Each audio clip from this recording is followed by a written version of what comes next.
ஹதீஸில் இப்படி இருக்குது, கடைசி காலத்துடைய மக்கள் தஜ்ஜாலுக்கு கட்டுப்பட்டு இருப்பாங்க. குறிப்பாக பெண்கள் தான் அதில் மிகவும் தஜ்ஜாலுக்கு கட்டுப்பட்டு இருப்பாங்க. அவங்க வந்து எவ்வளோ தான் ஆண்கள் அவங்கள பூட்டு போட்டு வச்சாலும் பெண்கள் பகிரங்கமாக வெளியில் ஓடி வருவாங்க. அதுதான் தஜ்ஜாலுக்கு கட்டுப்பட்டு நிற்பாங்கன்னு சொல்கிறாங்க. நாளைக்கு நடக்க போகிற விஷயத்தை அன்றைக்கே நபி ஸல்லல்லாஹு அலைஹி வஸல்லம் சொல்லிட்டு போனாங்க. அந்த மாதிரி தஜ்ஜால் நாளைக்கு வெளியில் வருவான். பெண்கள் தான் முதல்ல அவங்களுக்கு கட்டுப்படுவாங்க. அஸ்ஸலாமு அலைக்கும். அஸ்ஸலாமு அலைக்கும். ஈரான் எந்த மாதிரி அறிவுபூர்வமான முறையில் அவங்களுடைய பாதுகாப்பு பண்ணாங்க, எதிரிகளால் பரப்பப்பட்ட ஒரு பெரிய போராட்டத்தை நல்ல முறையில் நிப்பாட்டினாங்க. அந்த ப்ரொட்டஸ்ட் பண்ணவங்களுக்கு என்ன அறிவுபூர்வமாக அந்த ப்ரொட்டஸ்ட்டை நிப்பாட்டினாங்க. இன்னும் ஈரானை அவங்க எக்கனாமிக்கலில் டவுன் பண்ணணும்னு சொல்லிட்டு பல பிளான் போட்டுக்கிட்டே தான் இருக்காங்க. அமெரிக்கா அந்த மாதிரி தாக்குதல் இன்னும் பண்ணிக்கிட்டே இருக்காங்க எக்கனாமிக்கில் டவுன் பண்ணணுன்னு. ஈரானுக்கு பொருளாதார தடை போட்டதுனால ஈரானு எந்த ஒரு வெளிநாட்டுக்கு ஆயிலை விற்க முடியாது. சைனா, இந்தியா, மிடில் ஈஸ்ட் போன்ற சில கண்ட்ரிகளோடுக்கு பெட்ரோல், ஆயில் விற்க முடியாது. அமெரிக்கா இந்த மாதிரி சொல்கிறாங்க, யார் ஈரான் கிட்ட பெட்ரோல் வாங்கினாங்களோ அவங்களுக்கு நிறைய வரி, டேக்ஸ் போடுவோம் அப்படின்னு சொல்லிட்டு பகிரங்கமாக அறிவிப்பு கொடுக்குறாங்க. அவருடைய ஆயிலை யாரும் வாங்கக்கூடாதுன்னு பொருளாதார தடை போடுவேன் அந்தந்த நாட்டுக்குன்னு சொல்கிறாங்க. சைனாவுக்கும் இந்தியாவுக்கும் ஏகப்பட்ட டேக்ஸ் போடுறதா அவங்க பிளான் பண்ணிட்டு இருக்காங்க அமெரிக்காக்காரங்க. இந்த மாதிரினா இந்தியாவதும் சைனாவதும் பொருள் அமெரிக்காவுக்கு வந்துச்சுன்னா அந்த பொருளை அதிகமான டேக்ஸ் கொடுத்து அந்த மக்கள் வாங்குறதா இருக்கும்.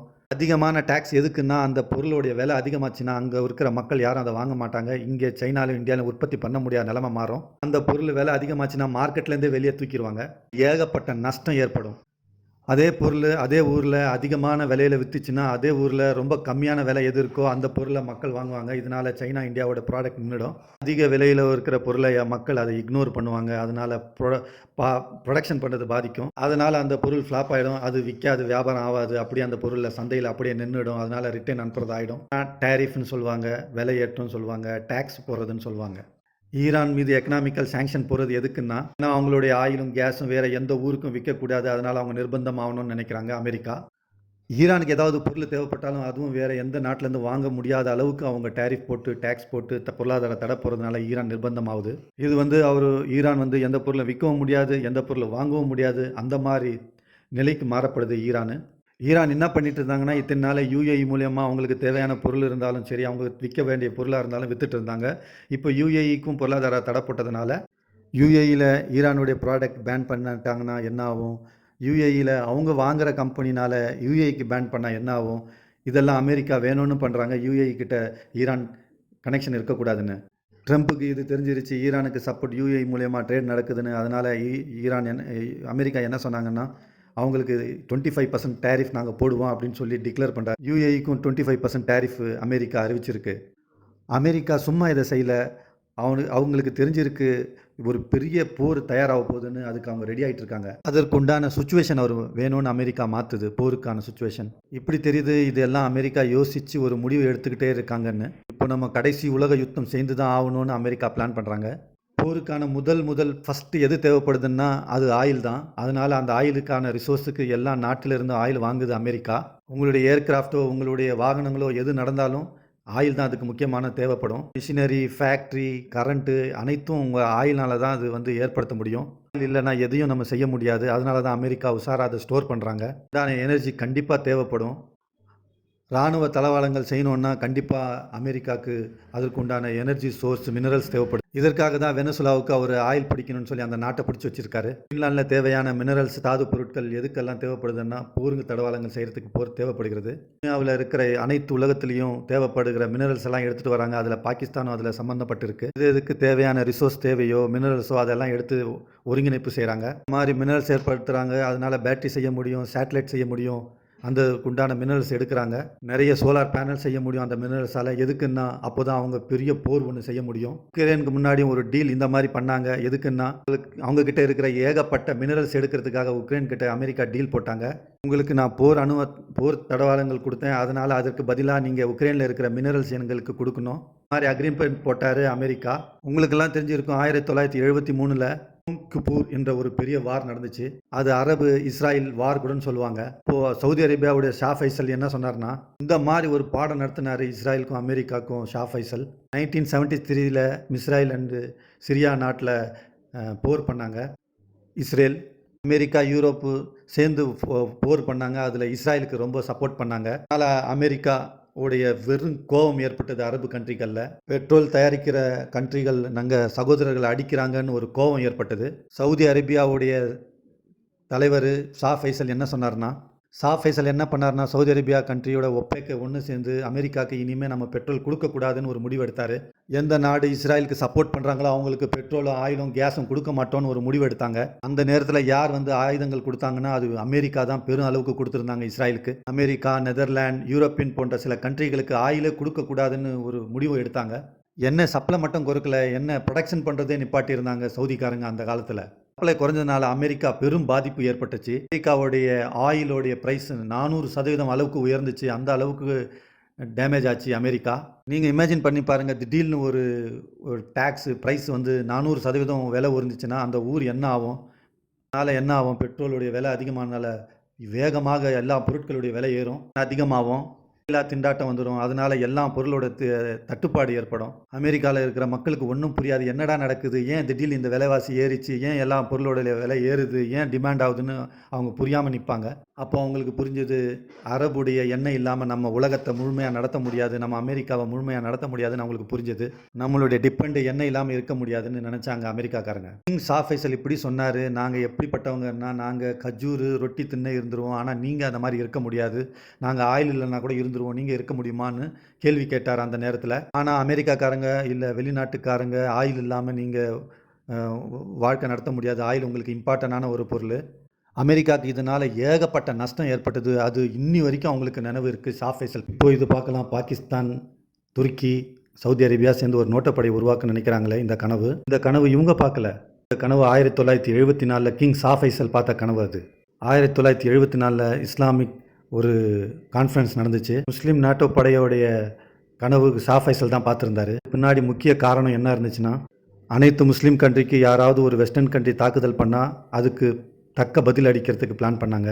அதில் அனைத்து முஸ்லீம் கண்ட்ரி சேர்ந்து அவங்கள அட்டாக் பண்ணணும்னு நினச்சிருந்தாங்க. பாகிஸ்தான்லேருந்து ஜுல்ஃபாரிகார் பூட்டோ, அரபிலேருந்து ஷா ஃபைசல், இருந்து பஷாருல் அசத், இருந்து முகமது கடாபி, உர்தன்லேருந்து ஷா ஹுசைன், இது இல்லாமல் இந்தோனேஷியா, மலேசியா, மொராக்கோ, ஜைரா, 30க்கு அதிகமான உலகத்தை 30க்கு அதிகமான நாடுகளை ஒன்று சேர்த்துருந்தாங்க. அதுக்கு பின்னாடி அவங்களுக்கு என்ன நடந்துச்சுன்னு தேதிக்கு தெரியும், நடந்த வரலாறுக்கு தெரியும், அவங்களுக்கு பின்னாடி என்ன நடந்தது இந்த கதை தெரியும். இந்த வரலாறுக்கு கடாஃபியை கொண்டாங்க, அன்வர் சதாத்தை கொண்டாங்க, அவருடைய அரசாங்க ஆட்சி அப்படியே திருப்பி போட்டாங்க, அவங்களுடைய அந்த அதிகாரத்திலேருந்து பிடுங்கினாங்க. ஜுல்ஃபகார் அலிக்கு என்ன பண்ணாங்கன்னா தூக்கை கொடுத்தாங்க. இதுக்கு உண்டான மாஸ்டர் மைண்டாக இருந்த ஷா ஃபைசலுக்கு அவங்க அண்ணன் மகன் அப்துல் மசாதை ஏவி விட்டு அவரை வச்சு சுட வச்சாங்க. 75 அன்று ஷா ஃபைசலை ரியாத்தில் ஒரு இடத்துல துப்பாக்கியில் சுட்டாங்க. ஷா ஃபைசல் சைதானார். முஸ்லீம் உலகத்துக்கு நோட்டோ என்ற ஒரு கனவு இருந்தது. அந்த கனவு அப்படியே நிப்பாட்டப்பட்டது. கனவு தூளாக உடஞ்சிது. அல்லாஹ்வுக்கு பெரும் அருளை கொடுக்கணும், அவர் சொர்க்கவாதியாக மாறணும், ஷஹீதா ஆகணும். இப்போ பாருங்கள், அமெரிக்கா இந்த தவறை திரும்ப செய்யக்கூடாதுன்னு நினைக்கிது. அதனால் அரபு இஸ்ராயல் போரில் இது தெரிஞ்சிருச்சு. அவங்களுடைய ஆயிலை நிப்பாட்டாமல் தடை இல்லாமல் கிடைக்கணும்னு பிளான் பண்ணுறாங்க. அதனால தான் அமெரிக்கா அந்த பாடம் படித்து அதனால் என்ன பண்ணாங்கன்னா, வெனிசுலா அதிபரை கைது பண்ணி அவங்களுடைய ஆயில் ரிசோர்ஸை எடுக்க பார்க்குறாங்க. இருந்து மைனிங் பண்ணி ஏகப்பட்ட ஆயிலை ஒன்று சேர்க்குறாங்க. கிரீன்லாண்டில் இருக்கிற ஆயிலும் மினரல்ஸ் எடுக்க பார்க்குறாங்க அமெரிக்கா. ஈரான்லேருந்தும் பல எண்ணெய் கணக்கில் எடுக்க பார்க்குறாங்க எண்ணெயை. இந்த மாதிரி உலகத்தில் இருக்கிற எல்லா நாட்டிலேருந்தும் ஆயிலை வியாபாரம் பண்ணுறாங்க, வாங்குறாங்க அமெரிக்கா. அவங்களுக்கு ஒரு காரணம் இருக்குது, எப்படியாவது ஆயிலை டிமாண்ட் பண்ண வைக்கணும், அவங்களுக்கு டிமாண்ட் இல்லாமல் அவங்களுக்கே அந்த ஆயில் எல்லாமே கிடைக்கணும்னு யோசிக்கிறாங்க. ஒரு பெரிய போர்னால ஆயில் தட்டுப்பாடு ஏற்படும், அதனால ஆயில் எல்லாம் சேமித்து வைக்கிறாங்க அமெரிக்கா. அவங்க ரெடி ஆகுறாங்க, 3வது உலக யுத்தத்துக்கு ரெடி ஆகிட்டு இருக்காங்க அமெரிக்கா. அதனால ஆயில் எல்லாம் ஸ்டோரேஜ் பண்ணி வைக்கிறாங்க. யுக்ரைன்லேருந்து, பாகிஸ்தான்லேருந்து எர்த் மினரல் எடுக்கிறாங்க அவங்களுடைய இராணுவ தளவாடங்கள் செய்கிறதுக்கு. அதனால் மிலிட்ரி டெக்னாலஜி பெரிய அளவுக்கு பெருசாக உருவாக்க, மிலிட்ரி டெக்னாலஜியோட பலத்தை அதிகப்படுத்த. சவுத் அமெரிக்காவில் பார்க்குற இந்த சர்க்கிளை பாருங்கள், பெரிய சர்க்கிளை. எங்கெங்கே சவுத் அமெரிக்காவில் ஆயில் இருக்கோ அந்த ஆயில் ரிசோர்ஸை எல்லாம் அமெரிக்கா வாங்குது. அது அனைத்தையும் ஒன்றாப்படுத்தி தன்னுடைய இடத்துல ஸ்டோரேஜ் பண்ணி வச்சுருக்காங்க. 1982 இஸ்ராயலுடைய ஃபாரின் மினிஸ்டர் ஒரு பேப்பர் எழுதியிருந்தாரு. இதுலேயும் இதை பற்றி பப்ளிஷ் ஆயிருந்தது. அனைத்து உலகமும் இதை படிக்கணும்னு அவர் நினைச்சாரு. கிரேட்டர் இஸ்ராயல் செய்கிறதுக்கு பக்கா பிளான் ஒன்று போட்டிருந்தாங்கன்னு. முதல்ல கிரேட்டர் இஸ்ராயல் பண்ணணும்னா முதல்ல சவுதி அரேபியாவில் இருக்கிற ஈராக்கை உடைக்கணும், சிரியாவை துண்டு துண்டாக பிரிக்கணும், சிரியாவை துண்டு துண்டாக நாடுகளாக மாற்றணும், அவனுடைய ஆட்சியை உடைக்கணும், அவங்களுக்கு ஆட்சியே இல்லாத மாதிரி மாற்றணும். அப்போ தான் என்ன பண்ண முடியும், அவங்க ஈரான் அவங்கள தாக்க முடியாமல் இருக்கிறதுக்கு இஸ்ராயலை. அதை 2020 பார்த்தீங்கன்னா அவர் போட்ட எல்லா பிளானும் இப்போ கரெக்டாக நடந்துருச்சு. எல்லா நாடும் துண்டு துண்டாக இன்றைக்கி ஆயிடுச்சு. ஈரானும் ஒரு பலவீனமான நாடாக மாறிடுச்சு. ஆனால் என்ன பண்ணாலும் ஈரான் அவங்களால உடைக்க முடியல. ஈரானுடைய ரெஜிம் அப்படியே நடந்துக்கிட்டே தான் இருக்குது. ஈரான் பாதுகாத்து தான் இருக்குது. இஸ்ராயல் பண்ணுறதுக்கு சின்ன ஒரு தடை தான் இருக்குது. பாதி விஷயங்கள் நடந்து முடிஞ்சிருச்சு. யஹூதிங்க மசியா வரத்துக்காக வெயிட்டிங் பண்ணிட்டு இருக்காங்க. மசியாவுடைய கொடியை எடுத்துக்கிட்டு வழி வழியாக சொல்லிக்கிட்டு போகிறாங்க, மசியா வந்திருக்காரு, மசியா வரப்போறாருன்னு. பார்த்தீங்கன்னா நிறைய இடத்துல பார்க்க முடியுது. அமெரிக்காவில் பார்த்தீங்கன்னா நிறைய இடத்துல பார்க்க முடியுது. பாருங்கள், இந்த வீடியோவில் என்ன பார்க்கலான்னா, கிறிஸ்டினுக்கும் முஸ்லீமுக்கும் யார் மசியான்னா தஜ்ஜால் தான் அவன். அமெரிக்காவில் இருக்கிற பெரிய பெரிய பணக்காரங்க பங்கர்ஸ் ரெடி பண்ணிக்கிட்டே இருக்காங்க. பெரிய நியூக்ளியர் வார் நடக்க போகுதுன்னு தெரிஞ்சு அவங்க அதற்குண்டான முன்னெச்சரிக்கையாக பங்கர்ஸில் ரெடி பண்ணிட்டு இருக்காங்க. போர் நடந்துன்னா உடனே பங்கர்லேருந்து போய் அவங்க ஒளிஞ்சு அவங்க உயிரை பாதுகாக்க டூம்ஸ் பிளேனும் அவங்க காட்டிட்டாங்க. டூம்ஸ்டே பிளேன்னா அமெரிக்காவுடைய பெரிய பணக்காரங்களை பெரிய பெரிய அதிபர்களை பாதுகாக்கிறதுக்காக பண்ணியிருக்காங்க. எலக்ட்ரோ மேக்னெட்டிக் ஃபோர்ஸ் தடையிலிருந்து அந்த பிளைன் சேஃபாக பறக்கிறதுக்கு. அது மிசைல் அட்டாக் ஆச்சுன்னா உடனே அந்த ப்ரொடெக்ட் பண்ணி காப்பாற்றிடும் அந்த பிளைன். மிசைலோட டைரக்ஷனும் மாற்ற முடியும் அந்த பிளைனால. 12 மணி நேரம் ஃபியூல் இல்லாமல் இது பறக்க முடியும். இதனுடைய காரணம் என்னன்னு இப்போ உங்களுக்கு புரியுதா? ஏதாவது பெரிய உலக போர், ஏதாவது போர் நடந்தால் உடனே அவங்க மக்களையும் பெரிய பணக்காரங்களையும் பாதுகாக்க முடியும். இப்போ நல்லா புரிய வருது. இஸ்ராயலும் அமெரிக்காவும் சேர்ந்து ஒரு பெரிய வேர்ல்டு வார் பண்ண பார்க்குறாங்க. அதற்குண்டான பிளான் சீக்கிரமாக செய்துட்டு இருக்காங்க. இது எப்போ செய்வாங்கன்னா, பெரிய ஒரு லட்சியம் அடையணும்னா தான் இந்த மாதிரி போருக்கு ரெடி ஆவாங்க. அந்த லட்சியத்துக்காக பெரிய போர் ரெடி பண்ண ரெடியாக இருக்காங்க அமெரிக்காவும் இஸ்ராயலும். இன்னொன்று நோட்டீஸ் பண்ணுங்க, தஜ்ஜாலுடைய சிஸ்டம் இன்னைக்கு வெறும் அளவுக்கு ப்ரொடியூஸ் ஆகிட்டே இருக்குது. டூரிசம் நடக்குது இப்போ உலகத்தில். பெண்களை விடுதலைன்னு சொல்லி அவங்களுடைய புர்காவை கைட்ட பார்க்குறாங்க. அவங்க ஹிஜாப்லேருந்து வெளியில் எடுக்கிறாங்க. எல்லாம் வெளியில் வேலைக்கு வர வைக்கிறாங்க. பெண்களை வெளியில் கொண்டு வருவாங்க. அனைத்து போராட்டத்திலையும் பார்த்தீங்கன்னா பெண்கள் தான் இருக்கிறாங்க. புர்காவை எதிர்த்து பேசுகிறாங்க. ஈரானில் கூட பார்க்கலாம், லேடிஸ்க்கு வந்து புர்காவை எரிக்கி விடுறாங்க. ஏன்னா அங்கே தான் ஹிஜாப்க்கு நம்பர் 1 இருந்தது. இன்னைக்கு ஈரான்லையும் புர்காவை எரிக்கிறாங்க. ஈரானில் கூட இன்னைக்கு வெஸ்டர்ன் கலாச்சாரம் பின்பற்றத்துக்கு உயிராக இருக்கிறாங்க பெண்கள். அவங்களுக்கும் இந்த எண்ணம் வந்துருச்சு. அவங்க தங்களை ஜென்சின்னு சொல்லிட்டு போராட்டத்தில் இறங்குறாங்க. மாடர்ன் ட்ரெஸ்ல இருக்கணும்னு பார்க்குறாங்க. இப்போ அவங்க குறைஞ்ச அளவு தான் இருக்கிறாங்க. ஆனால் இந்த உலகத்தில் இப்போ இந்த கலாச்சாரம் பரவிட்டு தான் இருக்கு. இங்கே ஒரு ஹதீஸ் நினைவு வச்சு, இங்கே தஜ்ஜால் வரும்போது பெண்கள் தான் அவங்களுக்கு ஃபாலோவர்ஸாக இருப்பாங்க. அவங்க தான் தஜ்ஜாலுக்கு பின்னாடி ஓடுவாங்க. ஏகப்பட்ட பெண்கள் தான் இருப்பாங்க அந்த காலத்தில். வருங்காலத்தில் தஜ்ஜாலுக்கு அதிகமாக பாதிக்கப்படுவது பெண்கள் தான். பெண்கள் தான் தஜ்ஜால் பின்னாடி ஓடுவாங்க. துணியை எடுத்துட்டு மாடர்ன் ட்ரெஸ் பின்னாடி ஓடுவாங்க. புர்காவை தூக்கிடுவாங்க. ஆம்பளைங்க என்னவோ தடுத்தாலும் பெண்கள் அன்னைக்கு கண்ட்ரோல் ஆக மாட்டாங்க. அவங்க கண்டிப்பாக அந்த தஜ்ஜால் பின்னாடி தான் ஓடுவாங்க. அந்த வெஸ்டர்ன் கலாச்சாரம் பின்னாடி தான் ஓடுவாங்க. இந்த தஜ்ஜாலுடைய பெரிய சிஸ்டம்னா, என்னுடைய உடல் என்னுடைய இஷ்டம்னா மாதிரி இப்போ ஒரு பெரிய சிஸ்டம் ஓடிட்டு இருக்கு பெண்களுக்கு முன்னாடி. துணியை கட்டுறதுக்கு பெரிய சுதந்திரம் மாதிரி நினச்சிட்டு எல்லா இடத்துலையும் அவங்க துணியை கட்டுறாங்க.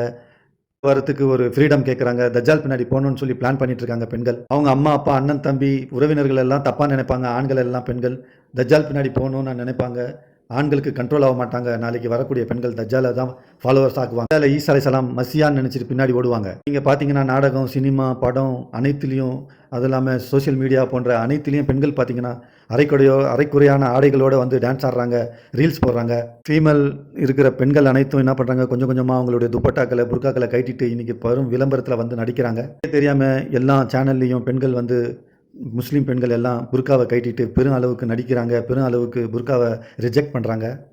மாடர்ன் ட்ரெஸ்ஸுன்னு சொல்லி அரைகுறையான ட்ரெஸ்ஸில் பெண்கள் எல்லாம் மாறிட்டாங்க. இன்றைக்கி கலாச்சாரம் சொல்லிட்டு டான்ஸ் ஆடுறது, பாட்டு பாடுறது, தண்ணி அடிக்கிறது, பெரும் கூத்து செய்கிறதெல்லாம் பெண்கள் இன்றைக்கி மாறிட்டு வராங்க.